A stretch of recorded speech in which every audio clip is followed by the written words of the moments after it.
You can pick the right colors, have superb drawing skills, draw the right forms, but what if your art still feels empty?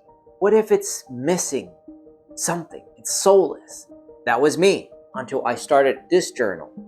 Inside this book, I didn't just draw. I tried to map the hidden forces behind everything I do as an artist, what some call the archetypes. And today, I'm opening it for the first time in years. Between 2013 and 2015, I filled this book with drawings, symbols, and a lot of writing. So the title I gave it back then says it all: Drawing and Painting from an Archetypal Perspective, a Creative Journal. It was the beginning of a long obsession. It really marked the beginning of something huge in my practice. It's when I first started exploring art through an archetypal perspective. At the time, I was asking, what makes a figure feel alive? Why do certain compositions feel timeless? I didn't want surface beauty. I wanted meaning, deep meaning. The search led me to the world of archetypes through astrology, myth, and eventually tarot. And for this, I used some red ochre, micron, sakura pens, some Faber-Castell colored pencils, page after page of delicate lines, handwritten notes, early attempts to connect the dots between art, mythology, astrology, and tarot. If you watched my videos before, you probably heard me mention Richard Tarnas. This journal was directly inspired after his book, Cosmos and Psyche. Years later, I got to meet him in person at the Jung Center during my solo show. That moment felt full circle. So this journal became the groundwork for so much of what I do now.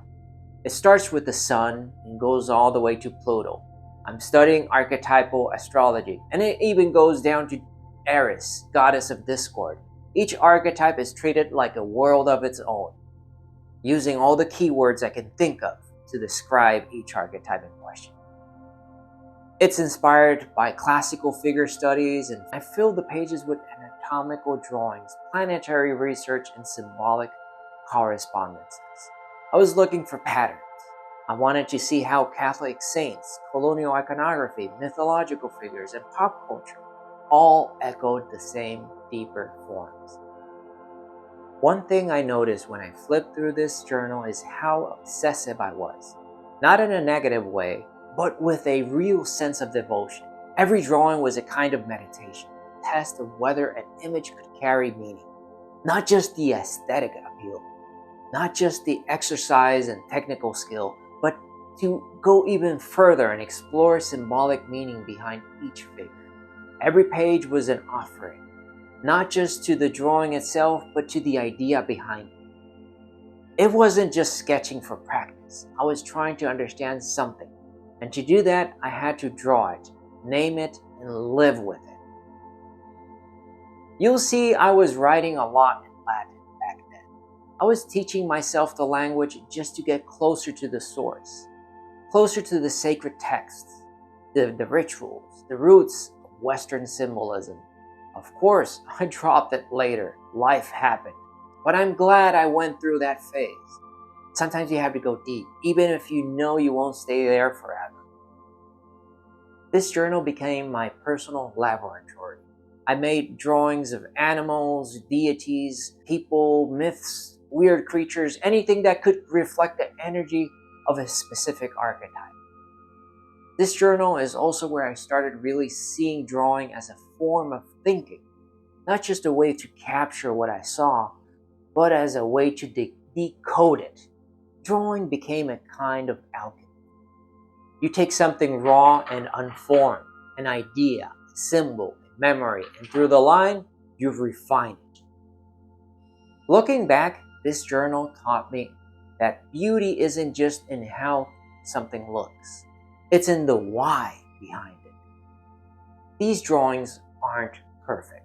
Some are messy, experimental, and incomplete. But the level of intention behind them was unlike anything I've done before. Each line, each Latin word, each composition was me trying to understand something, not just depict it.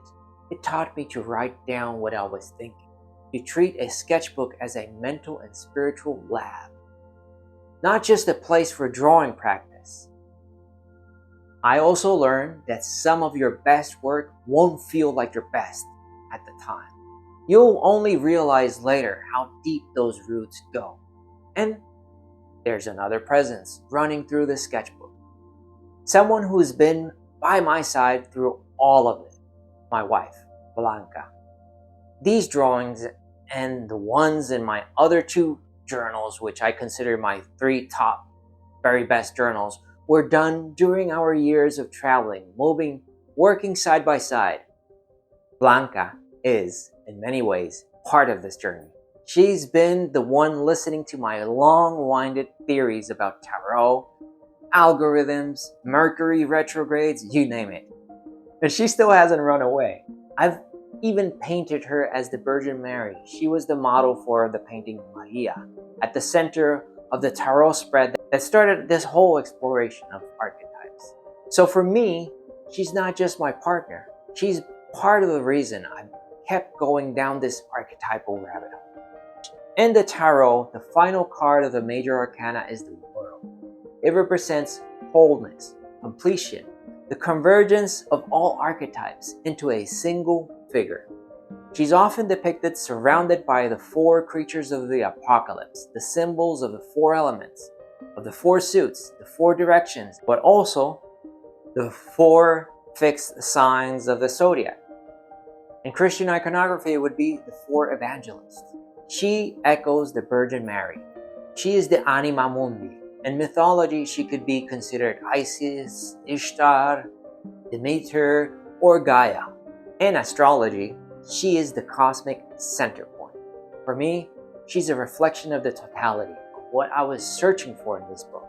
The patterns behind the patterns. The world isn't the end.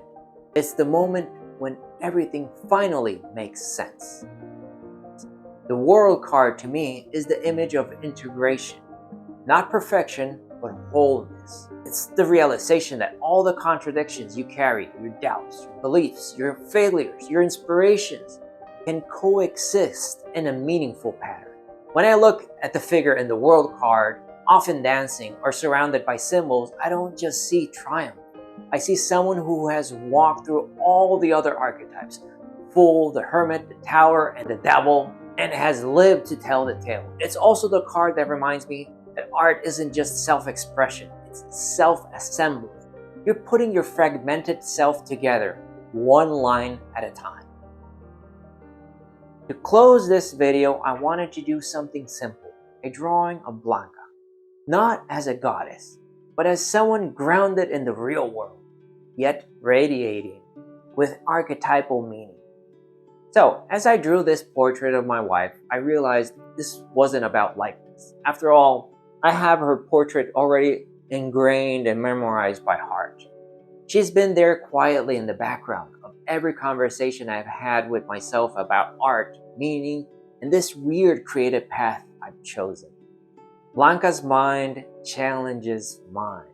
She's precise, analytical, often skeptical, and yet she's the person I go to when I'm just chasing some random abstract idea, some weird, crazy myth that I want to explore in my work. She helps me put them in proper context. Question, why are you doing that? Why? That why is so important. I cannot overstate that enough. Ask yourself why. Why not? In a way, that balance between logic and mystery is what this drawing is about. The halo around her head holds the signs of the planets explored in this journal, including Earth and Iris. She is, in a way, my world, and this drawing is a small tribute to that.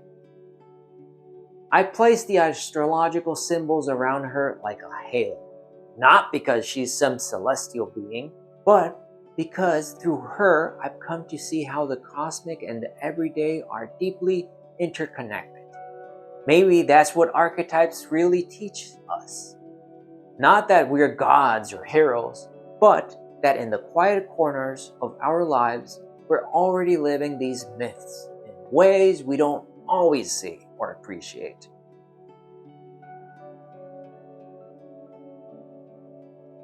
This is one of my top 3 sketchbooks, and I'll be sharing the other 2 in future videos.